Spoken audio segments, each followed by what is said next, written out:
sono giorni che dice che lei tira. Oh sì, biscotti li mangia a volontà. Semolino che non sempre vuole.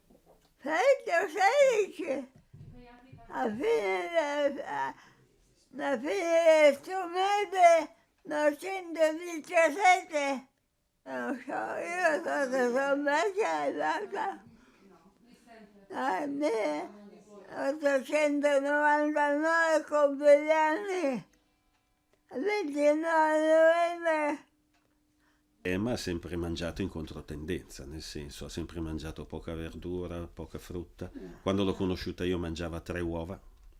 La sua dieta erano 3 uova, 2 crude e una in frittatina e la sera il petto di pollo.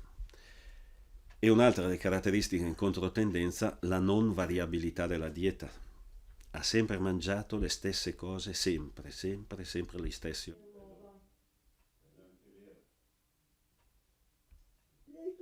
È delicato. Me lo